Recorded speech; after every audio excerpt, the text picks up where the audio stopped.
We are all familiar with the recent trend of criticizing the modern work model, questioning the rising housing costs and the gradual depletion of private property.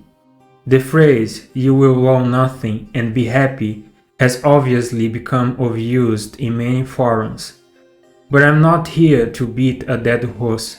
My theory connects directly to the very core that underlies modern labor and its recent loss of usefulness. Yes, modern work has become a means with no clear function, and that is precisely what we are going to prove in today's video. To become capable of understanding the uselessness of something, we must first reflect on its potential usefulness, or whether it ever had a purpose to begin with. We know not everything created comes with a clear utility. To this day, we still haven't found any real usefulness in politicians, for instance. The domain is a means without function, parasitic by nature. In much the same way modern labor functions as a means but no longer as a purpose, it becomes increasingly difficult to define what underlies the modern machinery, what exactly it serves. Certainly not the egoist, since work has become a grand, altruistic endeavor. That is, to be acknowledged by labor market today, one must work solely in the interest of labor system itself. Being valued now means quite literally accumulating responsibilities. But then, what was the former role of modern labor? Where did it lose its appeal? Why does everyone keep working while simultaneously despising corporatism, the state and its politicians? Typically, when people speak of modern labor, they are referring to industrialization, and with it comes mass production and of course mass consumption, the so-called Fordist model.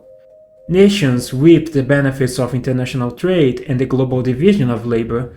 This fertile era of optimism allowed multinational corporations to expand and, in doing so, generate surplus enough to lure people into the major urban centers, where the promise of financial security was offered, a projection, a vision of having more.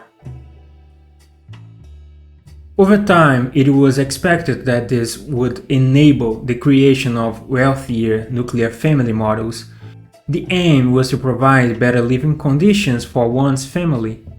People sought to escape informality and generate surplus, to have more comfort, cars, vacations, houses, and apartments. The goal was clear: to advance in capitalist terms through the consumption of goods. I believe many of those goods were in fact genuinely interesting. There was a kind of creativity and aesthetics attached to those products, at least up until the early 2000s. The aesthetic has since been lost, and those goods gradually transform into diffuse digital properties. Thus, the usefulness of labor was once deeply connected to such property, your family and possessions being extensions of it. The seduction of modern work, which once drove people to abandon rural life and in favor of advanced urban existence, was precisely tied to that aesthetic of modern development. In a way, it coexisted with the family structure, and the entire family could live within and enjoy that technology. Many of us grew up in that environment. We played RPGs on a PlayStation 1, and none of that caused our families to fall apart. So, the function of modern labor was to deliver that entire package: the family, the aesthetics of progress, the properties that come with it. But what happens when the modern world no longer offers aesthetics nor property? What happens when instead you are offered anti-aesthetics and non-ownership? In other words, what's being offered now is merely labor alienated from its original function, which was precisely to guarantee those things. So, what does the modern man work for? Purely for the illusion that these properties will still be delivered? Some men have already realized this and decided to sabotage the modern work model altogether. But even they still have nothing to fight for. Meanwhile, many others haven't even noticed it yet and continue working purely for the illusion. So, what should I fight for? For yourself, I would say, for your own aesthetics, and for your own property. In the modern world, with all its lies and illusions, can no longer give me my aesthetics and my property, then shouldn't I give myself what they cannot? Shouldn't I build a life fueled not by obedience to a dying system, but by an uncoerced commitment to what makes me feel alive? A few men have already sensed this need. Some arrive at it through the search for meaning, others through the pursuit of beauty. But both understood one thing: man must be given the fuel to continue, so that he does not become a global man or a mere citizen of the world. As a consequence, they begin to envision and shape a new aesthetic for man, one that they hope will grant him a new sense of property. Whether in the heroic ideal, the traditionalist fantasy, the cyberpunk accelerationist vision, or through AIs, the desert, the worship of the sun and moon, men are yearning for an aesthetic they can truly call their own. They want to reconnect with a new, immediate kind of experience, one that allows them to escape the nihilistic anti-aesthetic of the modern world and initiate a form of inner renewal beyond the run-out dichotomy of progress and decay. But there's a trade-off inherent in this transition. How can men embody a new aesthetic while still living under the paradigm of old structures?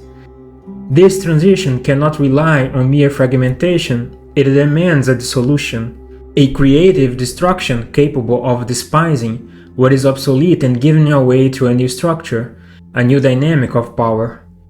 As a wise philosopher once said, freedom is not easy to conceptualize. To be free, one needs the other. What he failed to mention is, however, that we need others to create the aesthetic core of our experience.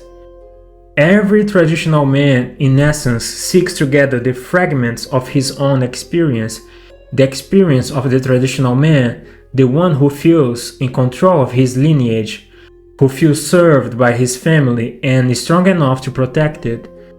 But how many people are needed to materialize such an experience?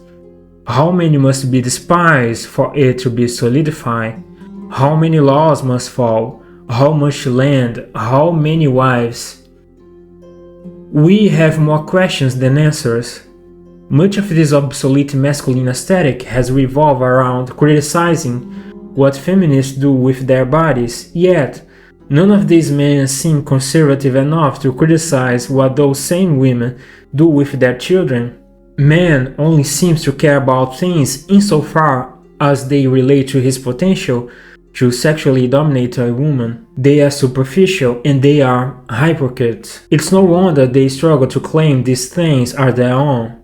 For to possess, one must first learn to despise. The rise of these new male groups and the aesthetic they bring with them will inevitably lead to a conflict with today's financial standards, because the interests of the state and corporations have grown increasingly disconnected from the male idealizations.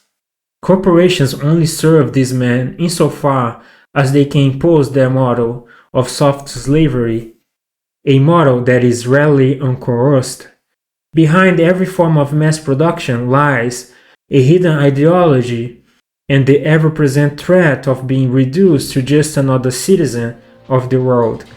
The state only cares about man to the extent that it can enforce a model of taxation, that is, the man matters only as long as he pays his due in the form of redistributed benefits. What really matters to the state is that men remain obedient, tax-paying, and global citizens, and never dare to create true independence. Every new law is crafted in the image of extraction and redistribution. Thus, the state has become the greatest enemy of man. Well, this was just a reflection on the emergent aesthetic being shaped by certain male groups. If you enjoyed this video, don't forget to subscribe and leave a comment. See you in the next one.